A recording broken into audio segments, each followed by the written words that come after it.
I'm Blake Lehman. I'm 17 years old. I was sentenced to 55 years for murder.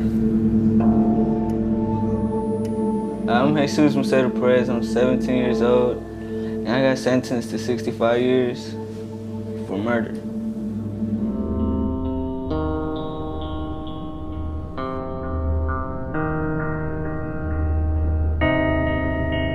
This is Wabash Valley Correctional Facility in the American state of Indiana.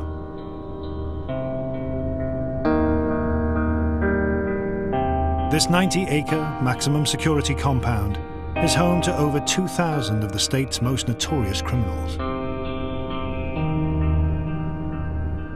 The convicts are imprisoned by a 15-foot high fence topped with razor wire, a secondary electrified fence, 6 guard towers, and over 750 staff.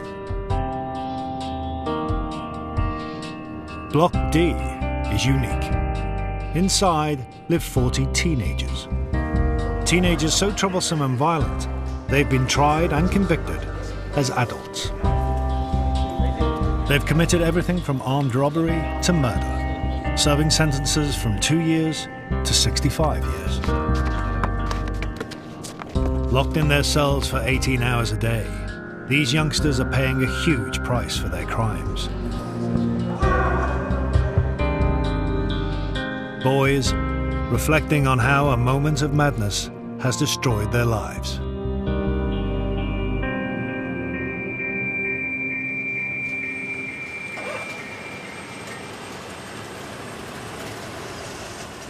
9 a.m. 2 new teenage inmates arrive.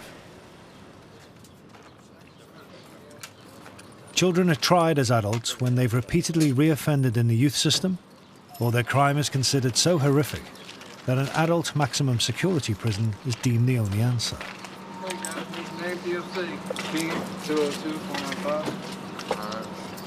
Eldridge, 242-259. What's your name? Eldridge. With over 50 teenage boys annually coming through their gates, the officers at Wabash know what to expect. For these guys, they come in, they don't use deodorant and stuff. They don't care. I don't think they care. At 17, Jacob Eldridge is back for a second visit to the juvenile block, after breaking his parole on a previous conviction for carrying a handgun without a license. We got a good program here, but once in a while, they just don't do the program. They go out and get in more trouble and come back. And one of them here just did that. He got out, and now he's back again. So how many times have you been here before? Once. It's my second time back. But it's my last time back. You sound very sure about that. I am. Looking at the camera. The other new inmate's story is typical of the youngsters at Wabash. A few minutes of their life, followed by huge consequences. My name's Ireland McKeegan. I'm 16 years old and I got sentenced for 10 years for robbery. Ireland owed money for drugs, so he, his sister and a friend decided to rob a family friend's house. No, I guess you could say that I really didn't want to rob him at first. So I pretty much made myself because the way they had planned really didn't go how it was going to actually go. Ireland rang the doorbell. When the homeowner, a 64-year-old man, answered, Ireland beat him with a socket wrench. Well, I'm just beating this dude up, and I don't know why. I guess since my adrenaline was pumping, I really wasn't thinking to just stop, but I just didn't. Yeah, my hands were all bloody afterwards. I couldn't see any white on my hands. He ended up being in the hospital for like 4 or 5 days. He lost like 3.5 pints of blood and broke his jaw. He had contusions to the back of his head, and what else happened? I think that's about it.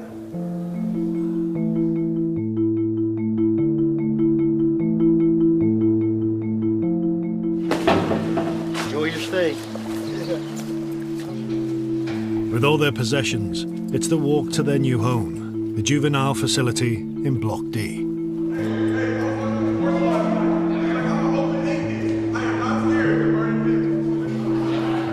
Completely separate from the adult prisoners, these 40 teenage criminals eat, sleep, and learn in this one unit.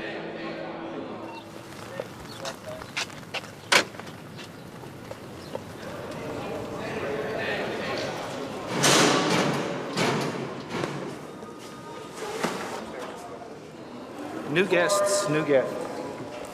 There to greet them is Correctional Officer Morrissey, a former military officer whose job now is to keep the peace in the juvenile block.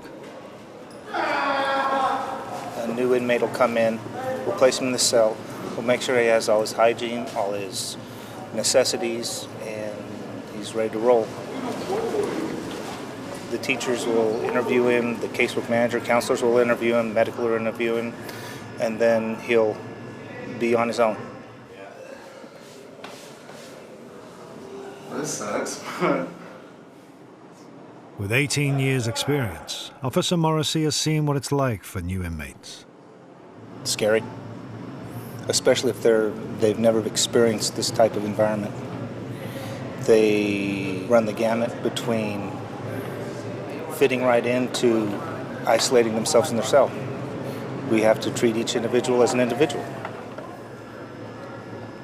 Some are very aggressive and the unit will respond the same way. Some of them are very passive. It just depends on the personalities that come in.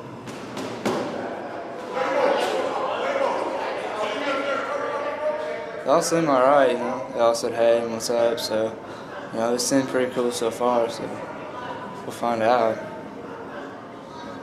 I want to go home with my family and get an education and just go home. That's a big reason why I want to kind of, you know, stay out of trouble while I'm in here and do good and get out.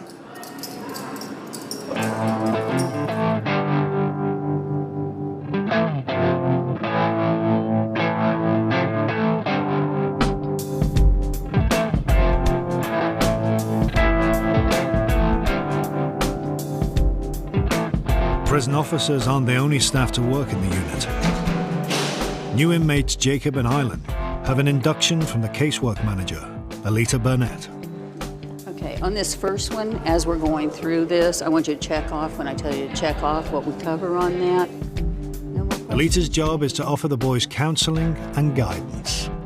It'll be a good opportunity because we have some really great teachers here. These kids are not coming from a healthy place, period. So they may feel like the whole system, the whole world has given up on them long before they even got there. And that wouldn't surprise me, you know. I mean, what I like to say is our children aren't throwaways, you know. We need to get them back out and be healthy. They're just not healthy. This is all the rules and regulations. I really want you guys to read through these, because ignorance of these rules and regulations is no excuse for conduct, just like ignorance of the law is no excuse. I try to be firm, fair, and consistent with all of the kids, and a lot of them, they don't like to displease me and, you know, that type of thing, but I don't know if I want to be called the mama. That's a lot of babies to have to take care of in there.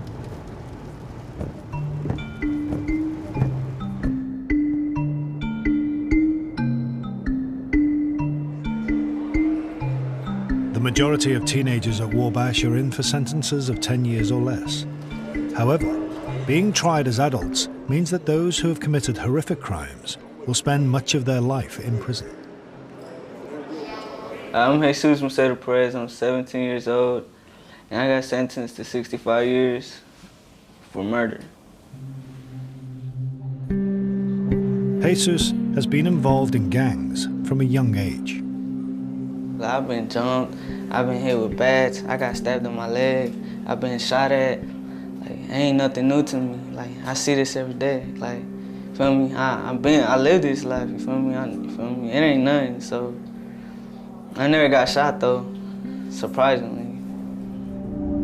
One June evening, out driving with friends in his hometown of Elkhart, he spotted a rival and an argument began. he was throwing gang signs or something. And he said like, I don't know, he said something, I got possessed or something, like something came over me. That's when I felt like something just, that's when I felt that just. In a fit of anger, Jesus fired one shot. Yeah, I seen his face too, like, I remember seeing him like, you know, a surprise face.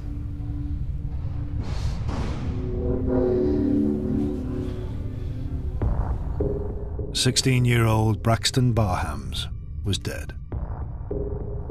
I know it, like, me and him didn't get along, but damn, I just took his life. Like, what the fuck, what did I just do? Jesus is now spending 65 years at Wabash, reflecting on that one moment.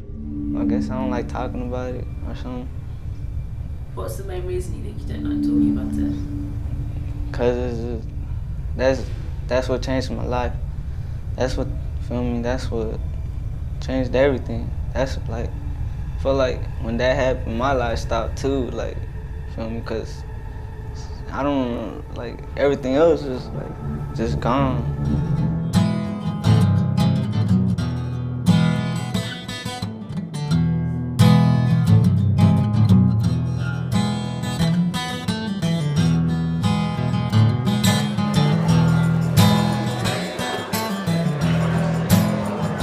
Teenagers at Wabash get 1 hour of recreation in the morning and 1 hour in the evening.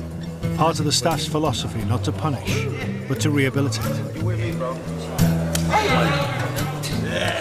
Hell no!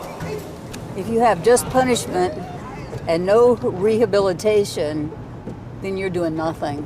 You're just housing people, and you know, you're not helping them turn around, and then you're going to dump them back onto society. So basically, you just shot yourself in the foot, because they're going to go out and be the very same they were when they come in, and maybe worse. I'm tired of being locked up. I'm in the penitentiary. Ain't got no money on my books, and I'm so hungry. Man, I'm locked up.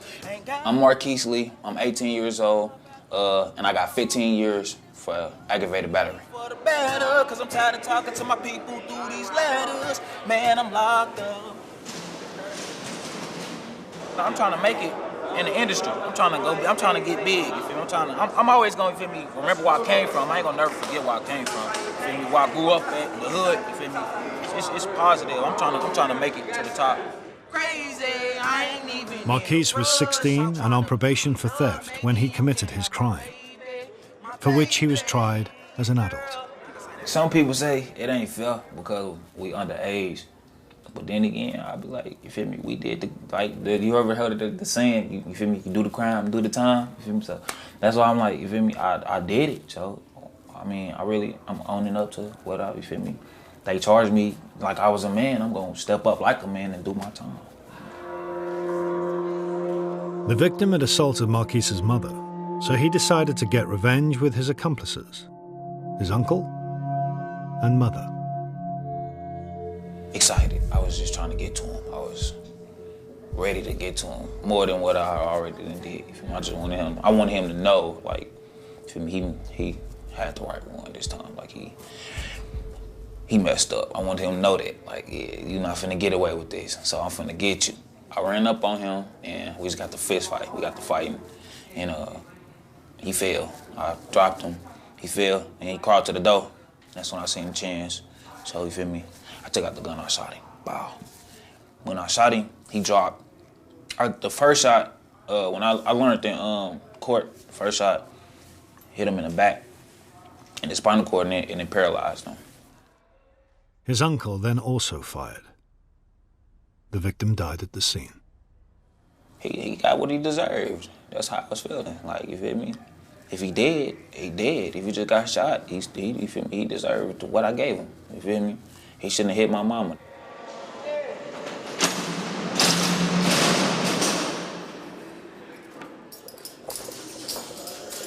Marquise recently turned 18 and is due to move up to adult prison. However, he's been allowed to stay in the juvenile unit in order to complete his education. as long as he avoids getting written up. For the past 6 months, he's essentially stayed out of trouble. This is part of our reward program. At 180 days, they're entitled to get a loaner TV and an hour of extra record weekend. This motivation to not get in trouble. Get thinking like, oh man, I don't want to lose my TV. So if I could stick to that, I'm gonna be straight. You're responsible for this. All right. Okay. You are now proud owner of a TV. Take it back to yourself. Dealing with children here is different from the adults because you do tend to adopt a parental role. I don't know all their stories. I don't know all their home lives. I don't know if they think of me as a father. I think some of them do. And I have to fulfill that obligation to them as well as do my custody position. Be what they need to grow. You have cable. I don't want to see any of them come back if they go out onto the civilian population. And I take that responsibility very seriously.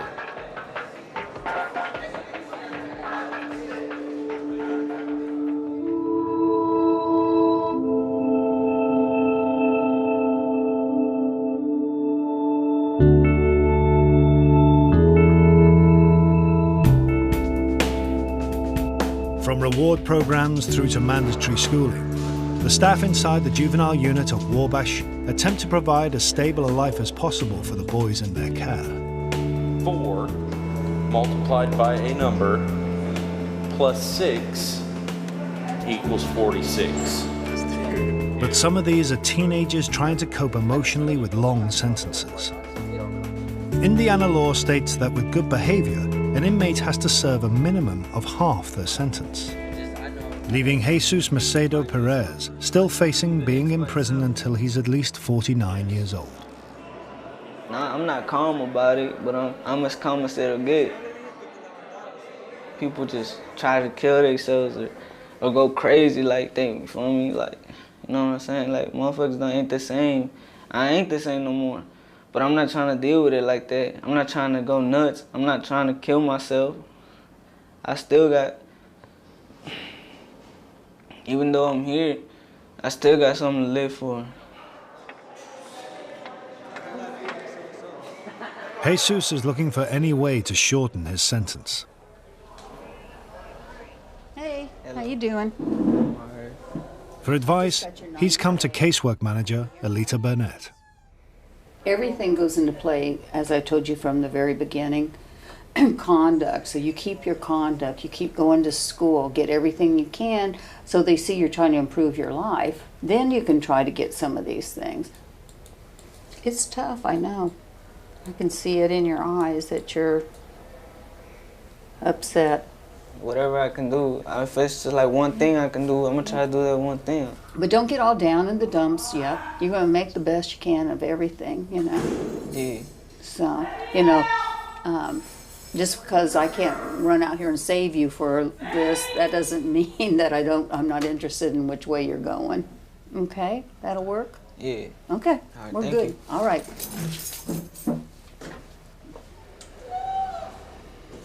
I just can't even imagine being that young and being in that situation. It just doesn't even compute with my mind. I just see it, but it still doesn't compute. I think he'll be okay, but I mean, I would be devastated. But of course, I've never put myself in that position. Having worked in the unit for 7 years, Alita sees how a child's upbringing can ultimately lead to a crime that puts them behind bars.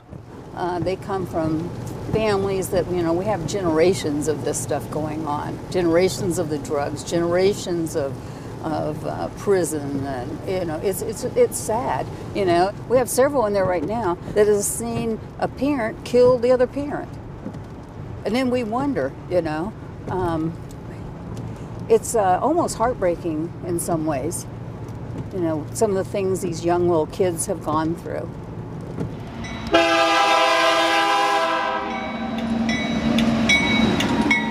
Jesus is from Elkhart in northern Indiana. His father left home when he was a toddler. The things I remember about my dad, they were not good memories.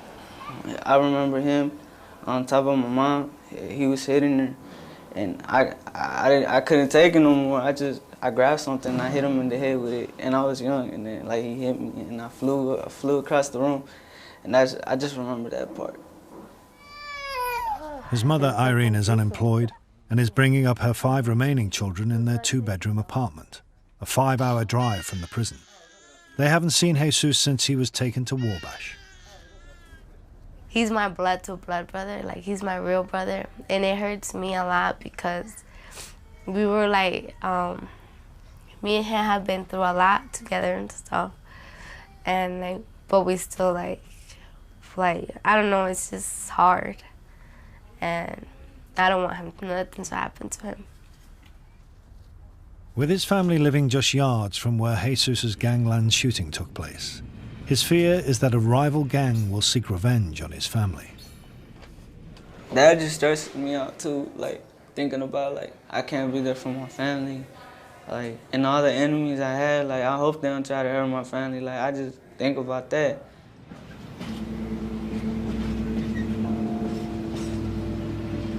But it's not just on the outside where his gang life can catch up with him. Officers have caught Jesus carrying a letter containing gang-related material. It never surprises me what these guys try to get away with. It's some of them who are facing life sentences, you know, really what do they have to lose? I mean, they've already lost their life or possibility of life out on the streets, so now it's just up to them as to the type of quality of life that they want to have. And a lot of them get persuaded with the gang activities, thinking that that's going to give them more creature comforts here inside. But eventually it catches up to them. Do you want me to read all this to you? No, I don't even care for it. Do you understand what it is? Yeah, STG. Many of the teenagers at Wabash joined gangs at a young age. Some of them are not getting nurturing the way that they need to have it. And so they get into a gang. Everybody wants to belong, and then they'll get them when they're very, very young. You know, they just want to belong to something, and a lot of them get pulled in. How do you plead? Guilty. Guilty? For Jesus, this is his first write-up. In prison more than ever, gang membership is hard to escape. Probably one of the hardest things you can do is get out of a gang, because the only way you really do get out of a gang is, feel me, you know, death. Shit. Cause, I don't know. I don't even care. I don't care about shit. Fuck that, man. I'm tired of this shit.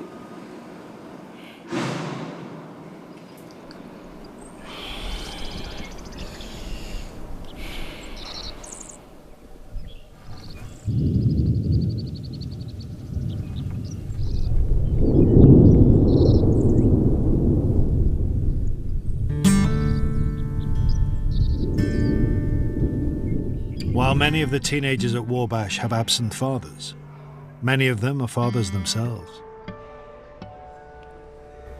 Today is visiting day, and it's particularly special for one prisoner. My name is Anthony Sanders. I'm 17. I was sentenced to 8 years for 2 counts of robbery.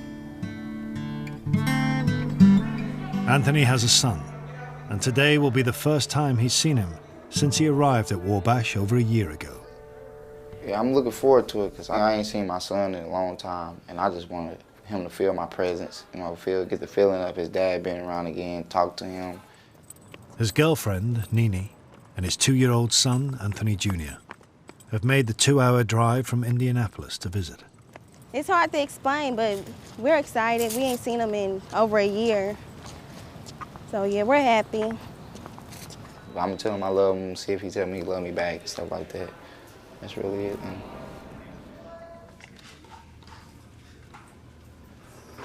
Oh my God, there you go. Junior, who that? What's up? What's up? You get... Come here.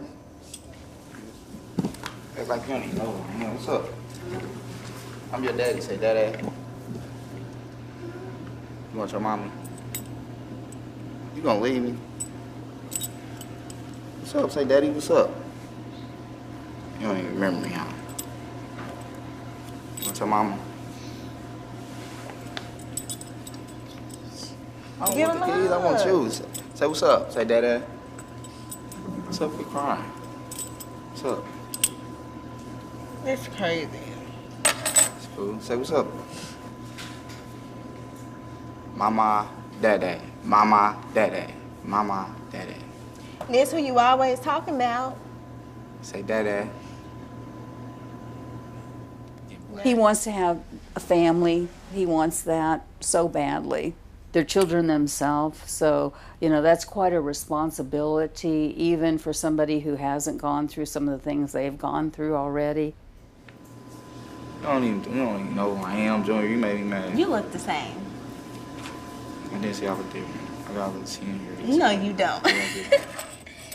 A lot of the kids are in relationships, and of course, you know, they're wanting them to, their girlfriends to marry them and all of this. I mean, it is crushing for them when they move on.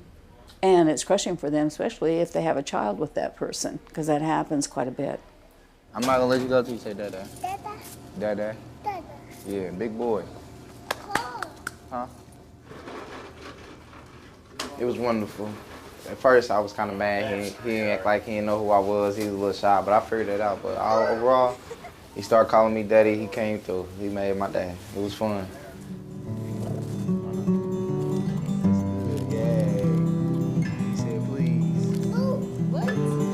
Made me feel real good. Made me feel like a father. What does that feel like? Make you feel like you're important. You know what I mean? Let me know I really do got some people that love me. Because when you ain't got too many people out there at home, you know, when somebody looking up to you, that make you feel important in some type of way. Make me feel good. Yeah. Bye, Daddy. Say love you. I love you too. Like, if he made my day, I'm ready to go back to my room and just chill. Yeah.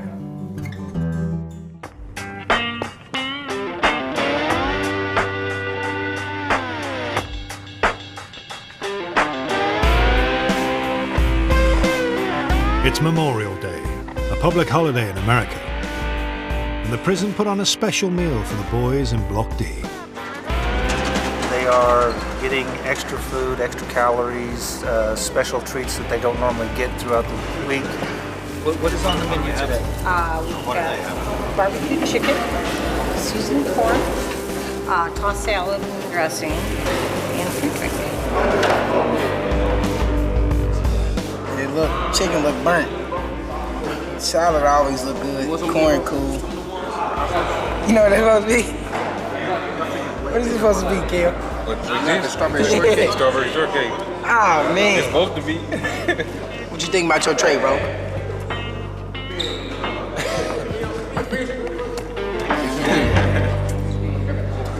If they don't like the prison food, inmates can also buy treats with their own money. Blake Lehman has been at Wabash for over a year and has saved up for some ingredients to make a cake. The bottom, I got like honey buns, like crushed up to make like a dough. And I put some cookies on top of that, some peanut butter, and then more cookies, and then some honey buns. And then this is some icing that I made because it's the closest thing to icing we can get. Some chocolate and some peanut butter, a little bit of milk, mixed it up. He's celebrating a big moment in every child's life, his 18th birthday. This is the second birthday I spent in jail, so, you know, it's really just another day. So this is why I made a cake, so I try to make it special. You know, it's my 18th birthday. A little bit more chocolate, you know. Yeah, I think it looks good. That's birthday, you know. The best you can do, really. Don't get no better than that. My name is Blake Lehman. I'm 18 years old. I was sentenced to 55 years for murder. 1, 2, 3. Happy birthday to you. Happy birthday to you. Happy birthday, dear Blake. Happy birthday to you. As a teenager, Blake was involved in petty crime and had been expelled from his high school. I hung out with my girlfriend a lot. You know, we were close. I was getting high every day. I was smoking. I wasn't really worried about a lot of stuff. You know, wasn't thinking too much about nothing. Blake and 4 friends decided to break into a house in search of some quick money. One of us kicked the door to the back and got inside. And there was another door to the kitchen that was locked too. I think someone kicked that too. I didn't know anyone was there until there was actually gunshots. You know, that's when I kind of figured out, you know, somebody's home. I didn't know. You know, I didn't hear anything. I just heard the gunshots and turned around and ran the other way. You know, and that's what all of us did. We all ended up running away, you know. So all three of us, me, Denzel, and Jose, ended up in the closet. But as Denzel was running towards the closet, he had got shot in the chest. And, you know, so he's climbing in the closet and he's bleeding, you know. And then as I'm climbing in the closet, I got shot in the leg. So we're all three in the closet and, you know, I'm bleeding. Denzel's actually dying. You could almost see like his, you know, his spirit leave his body. You know, like you could just tell it was over. You know, and it was bad. It was real bad.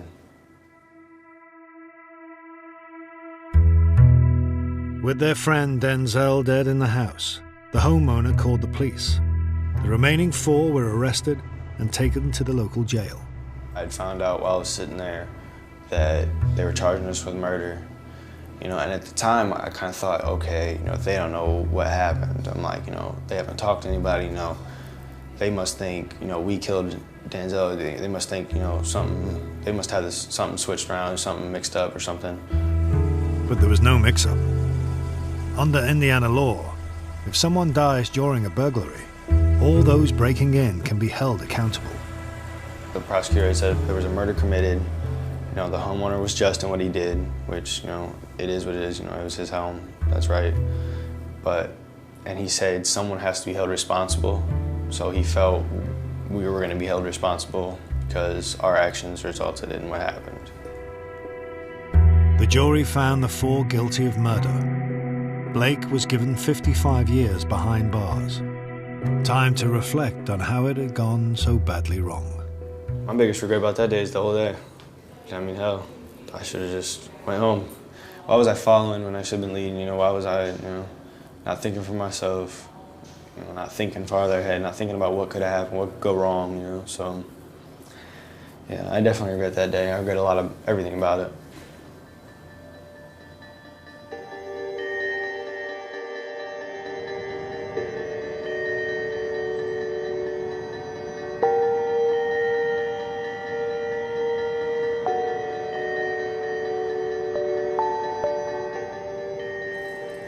There's been an incident in the youth block. Marquise Lee is charged with assaulting a custody officer and is about to go through the disciplinary process. The previous evening, Lee threw liquid at another offender, which also hit the night shift custody officer. I know it may not sound serious, but it is very serious. If they throw liquid or anything else or any assault to staff, if we would not take that seriously, we would be assaulted all the time. Can you tell me what happened? He told it the best. I mean, you feel me? So you threw it on offender Buchanan and it hit the officer. Yeah. If it's urine and all of this, and you throw it at somebody, could contain viruses. So it's very serious. Tell me how you're going to plead. I'm going to tell you right now, you're probably not going to stay in here. What? You're 18 years of age, and I can't have you, even whether you meant to do it or you were playing around. I can't have you doing that on a youth unit. You're 18, right? Yeah. So how you going to plead? I don't get how I supposed to plead. Guilty or not guilty? Guilty or not guilty? Oh, yeah, I plead guilty. I did it. Okay.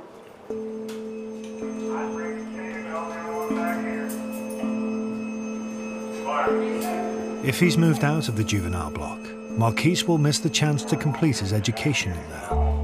I'll get it if I intentionally meant to do it, you feel me? Meant to get it on the CO, but I didn't, you feel me? And that's for me. I don't know, man.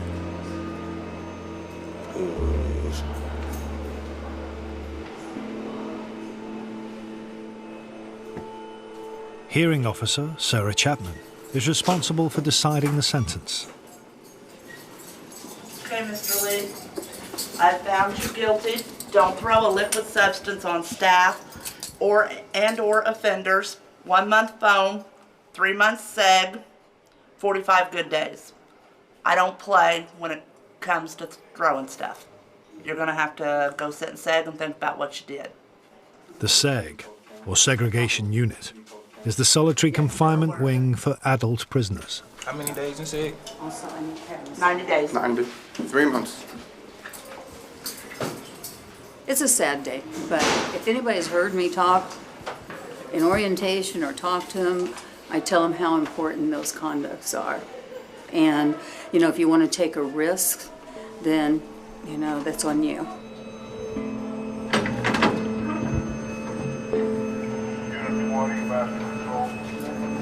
He was on this unit even though he was 18 years old. He has been moved to an adult unit where he will be treated as an adult. He is not being segregated from the other influences like he would be over here. Therefore, even though he is in a cell by himself, he will still be influenced by the voices and the comments of those around him. Over here, we tend to try and shield them from that as much as humanly possible. Over there, the shield's gone. They make a mistake, it doesn't surprise me. After all, they're here for mistakes they've made. It's just a repetition of behavior. Our job here is to try to correct and change that behavior. Are we successful? Not always, no. Are we successful some of the times? Yes. We just be happy for our successes and go on our business because we can't dwell on the failures.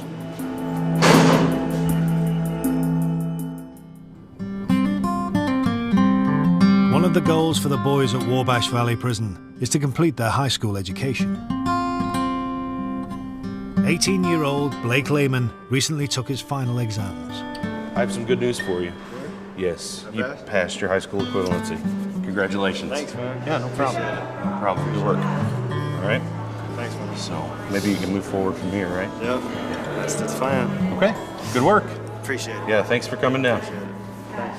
What does that mean to you? Like, I don't know. It means I got an education now. I don't know. I'm happy though. I failed the first time, so, you know, I'm just glad I got it done. With his schooling complete and having turned 18, Blake is now eligible for the next stage of prison life, the adult wing, where he could spend the next 53 years. You hear all these stories and stuff like that, I just, you know, I see it for myself. And like I said, I got a lot of time to do. I could sit over here till I'm like 21 or something like that. I don't want to do that. You know? I'm gonna have to go to the general population eventually. I'm gonna have to go to the adult block eventually.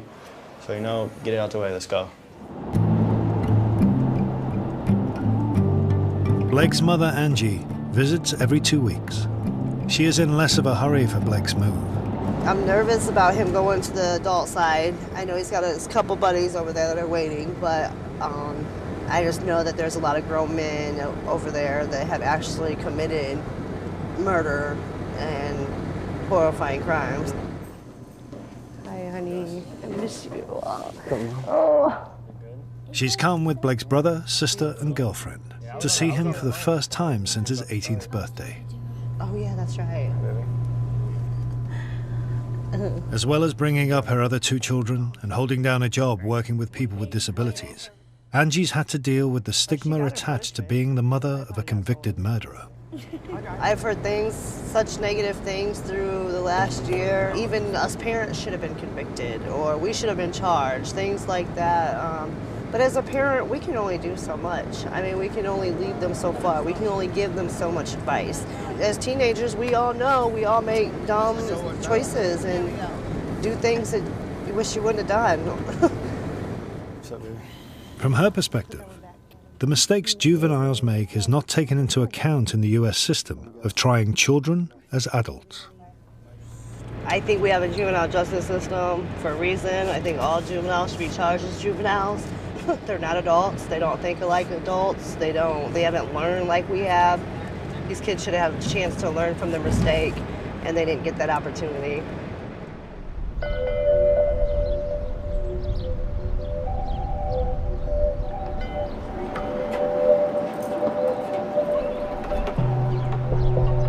For Blake and other teenagers at Wabash, such as Jesus, at the beginning of sentences longer than their life so far, hope of release is something to cling on to. Being locked up for this much time, I want to find out things I can do. I know there's something out there. At least give me some time cuts or something like. The prison library could help Jesus find an answer. Adult prisoners work as clerks to help guide fellow inmates through the complex U.S. legal system. How can I learn about this, like that, and this?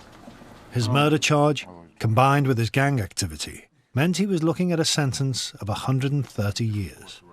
So he took a guilty plea in court, in return for a reduced sentence of 65 years. So basically, this is your first step trying to do anything about a PCR. You know what a PCR is for, though, right? I know it stands for post-conviction relief. It's to reduce your sentence, so. It can reduce your sentence and get your sentence overturned. It can be anything. Go back and get you retried. You know what I mean?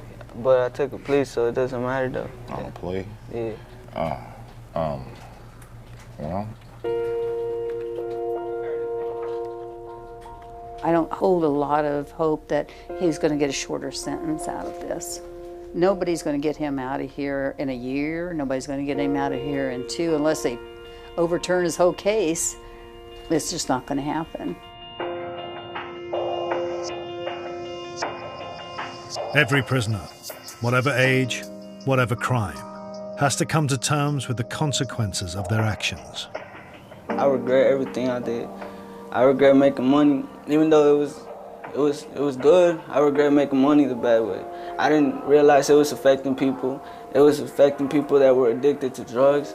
Like, I don't know, like stuff like that. I guess I was too young to realize I'm 17. I was 12, 13, 14, 15.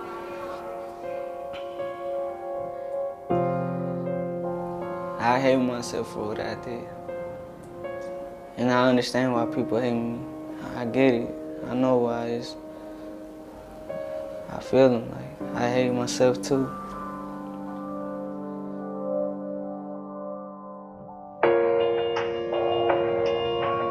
Whatever a child's future holds, it falls to the staff to guide the inmates through their time as best they can. If one of the young men have years and years and years, the only thing I can do is help them endure it, I guess. Giving them hope is not, I can't do it. I would like to see them have a better life, and I think that takes a lot out on you when you know you can't really provide that. I'm always trying to bow out of there. It's hard on me, so I'm ready to pass that crown over to somebody else. I'm tired of being locked up. I'm in a penitentiary. Ain't got no money on my books and I'm so hungry. And I'm locked up. Ain't got no money on the phone. My back against the wall and I'm all alone. Man, I'm locked up. See, this right here gon' change me for the better. Cause I'm tired of talking to my people through these letters. Man, I'm locked up. Being locked up in this room driving me crazy. And my brain is getting lazy. Man, I'm locked up. I'm in a penitentiary. Ain't got no money on my books and I'm so hungry. And I'm locked up. See, this right here gon' change me for the better. Cause I'm tired of talking to my people through these letters. Man, I'm locked up. Been locked up in this room driving me crazy. And my brain is getting lazy. Man, I'm locked up.